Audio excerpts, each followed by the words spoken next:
Bonsoir à tous, ce soir on reprend sur nos petites vidéos d'horreur.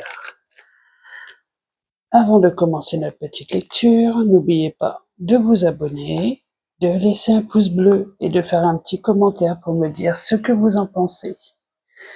On va continuer sur notre petit livre, La forêt des disparus de Olivier Ball. Personnellement, j'aime bien cette histoire. Et n'oubliez pas de me suivre sur ce que je fais, que ça soit sur les histoires d'horreur, les vertus, les recettes et les petites histoires dans la journée. Alors, commençons notre 5e partie. Et cette 5e partie se nomme Charlie, le 15 avril 2011.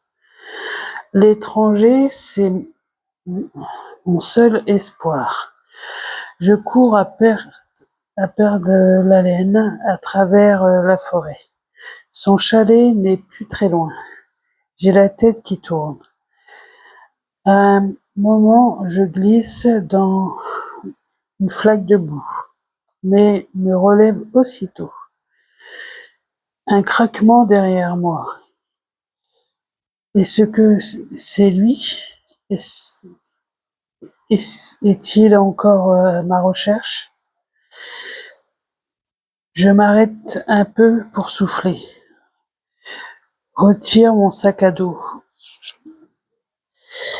Le fouillis je trouve ma gourde. On va chercher sa gourde entre autres. Je tombe sur un des polaroïdes que j'ai pris plus tôt. J'observe quelques secondes malgré l'obscurité. On voit distinctement sa silhouette près d'un grand séquoia. L'homme rouge. J'ai si mal au bras. Mon bagage est taché de sang. La blessure n'est pas encore refermée. Mon corps tremble comme une feuille. Je voudrais juste oublier tout ça. Le monstre et tout ce qui s'est passé ensuite. C'est comme un tourbillon dans mon esprit. Tout se mélange. Les questions, la rage, la peur et la colère. Est-ce que je dois continuer? Est-ce que je peux seulement lui faire confiance? On raconte tant d'histoires sur lui. Certains affirment que l'étranger est venu se cacher à Redwood parce qu'il était recherché dans les États voisins. D'autres disent qu'il faisait rôtir des gens dans sa cave. Tous les autres enfants de la ville sont terrorisés par ce type. Pourtant, c'est vers lui que je cours, vers sa cabane où, d'habitude, on vient jouer pour se faire peur. C'est comme ça que, moi aussi, je l'ai retrouvé la première fois. Un groupe de garçons d'école sont venus me voir à la fin des cours. Il y a 2 mois. Des grandes bandes intimes. Il a 14 ans. Un an de plus que moi. Ils m'ont proposé de venir avec eux jusqu'au chalet. Il paraît que la forêt c'est ton domaine. Si rien ne te fait peur, à toi, la bouleuse. C'est ta chance de le prouver.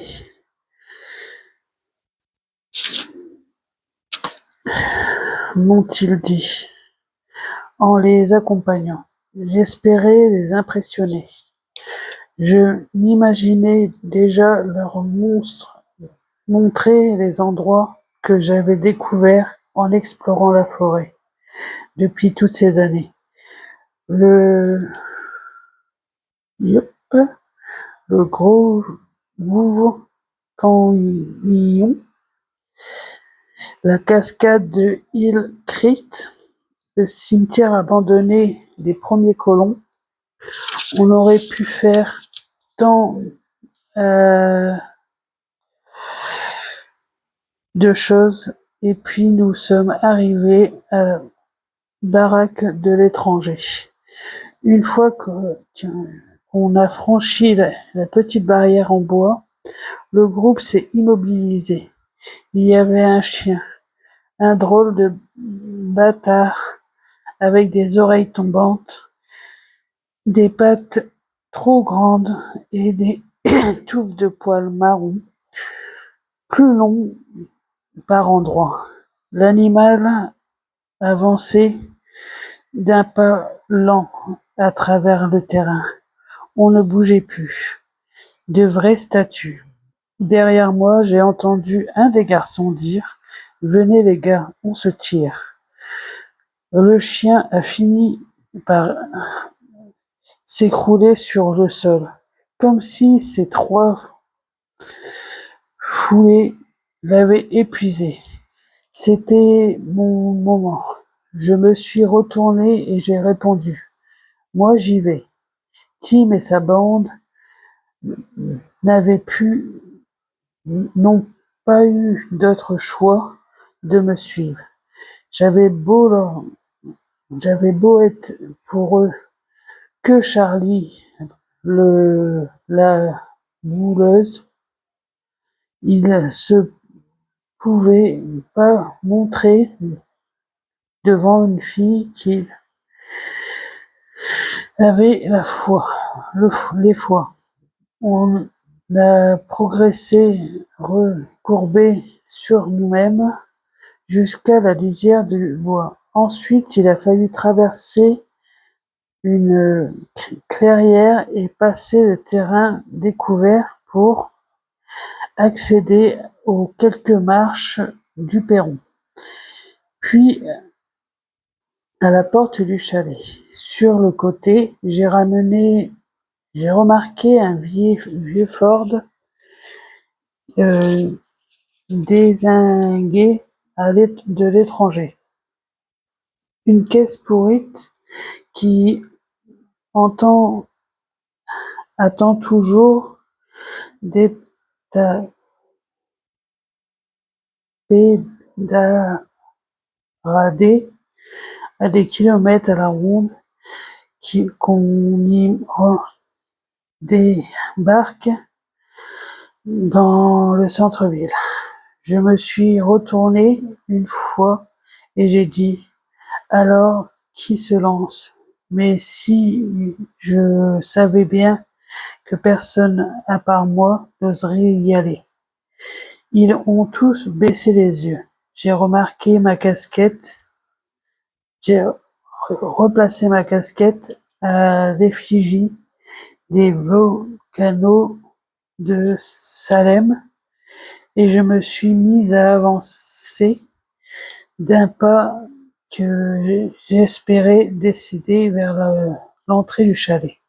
J'ai grimpé quelques marches qui ont grincé sous mes pieds et après une hésitation, j'ai frappé à la porte. Mon cœur battait à 100 à l'heure.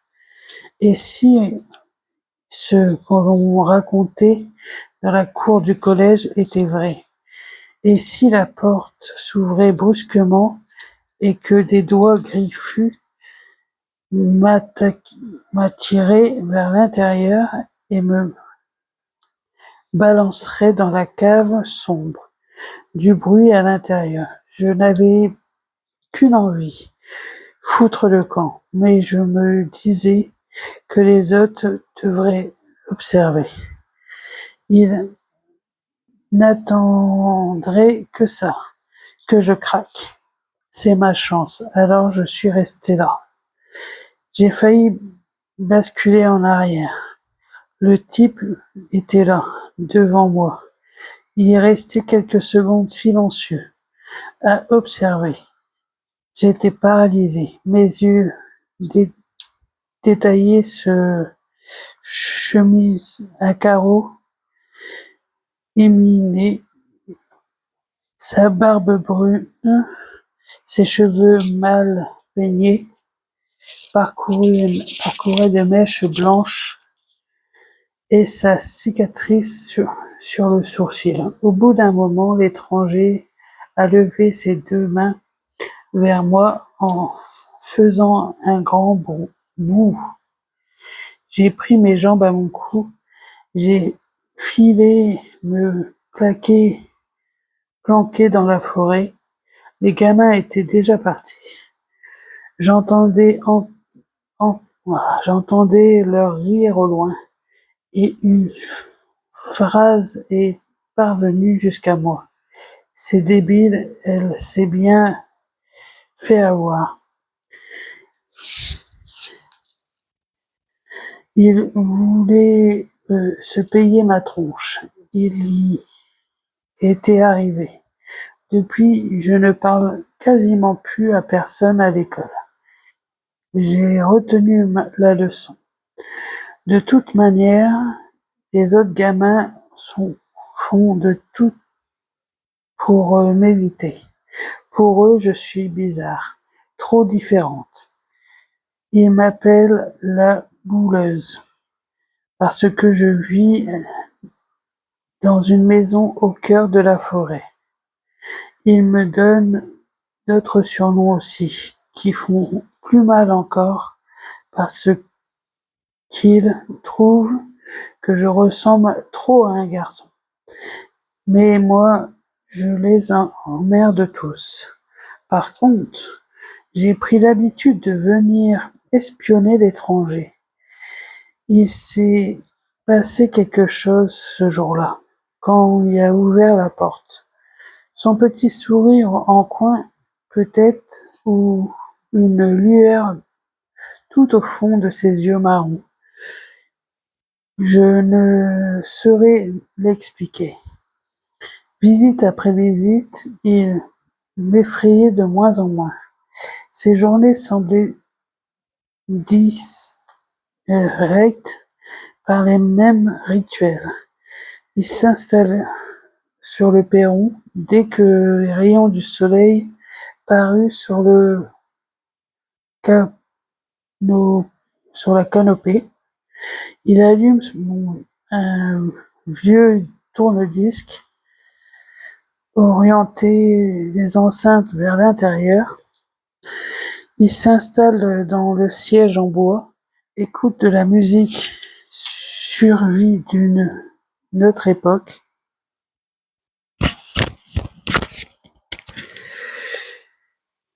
Euh, Souvent des morceaux de rock et un peu de mélancolie. Avec un geste lent, il boit son café, se balance en avant, en arrière. Son clébard flash vient souvent s'allonger à ses pieds. Des fois, l'étranger lui cause quelques mots, pas plus. Il se marre un peu, puis il se met à sculpter des petites figures dans des morceaux de bois. Un jour qu'il n'était pas là, j'ai regardé par la fenêtre de son chalet et j'ai vu les étagères où ils entreposaient des sculptures. Il en a déjà sculpté plein, mais je ne vois pas trop ce qu'elle représente. Sauf l'autre soir, il y a une semaine, après avoir terminé sa figurine, il est euh, balayé le capot de bois au sol. Il est rentré chez lui et laissé, il l'a laissé dehors, derrière lui, sur la table basse. Je n'ai pas pu me retenir, je suis allé voir. Quand j'ai attrapé la sculpture, j'ai compris. Elle représentait un personnage allongé, les mains sous le menton, une casquette virée, visée vers la tête, un peu à travers. C'était moi, évidemment. Je l'ai mis dans ma poche et j'ai filé. Le soir avant de me coucher, j'aime bien la regarder, puis je la planque sous mon oreiller au cas où que mon parent paternel tombe dessus. L'étranger ne me fait pas peur, bien au contraire. Je ne sais pas pourquoi, mais il y a un truc qui me rassure chez lui, un truc qui attise ma curiosité aussi. Je me demande à quoi il pense, d'où il vient, ce qu'il a fait avant, pourquoi est-ce qu'il s'est démarche un peu lourd et fatigué. Pourquoi il se masse-t-il souvent au niveau du torse, comme si quelque chose le démangeait ou lui faisait mal. En fait, je crois que si je cours, je cours vers lui aujourd'hui, c'est juste pour ça, parce qu'il n'est pas d'ici, parce qu'il n'appartient pas à Redwood.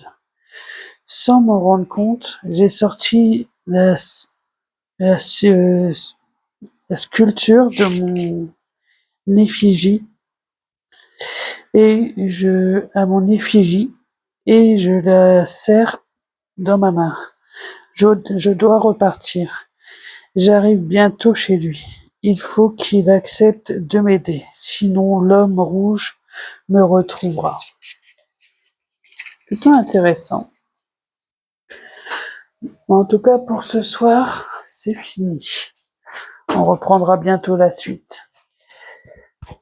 Avant de partir, n'oubliez pas de vous abonner, de laisser un pouce bleu et de ne pas faire trop de cauchemars sur l'homme en rouge. Même si on ne sait pas encore qui c'est, mais on le saura bientôt dans la suite de l'histoire. C'est pour ça que je vous conseille de continuer à me suivre et à vous abonner, comme ça vous saurez la suite de ces histoires. À bientôt et ne faites pas trop de cauchemars.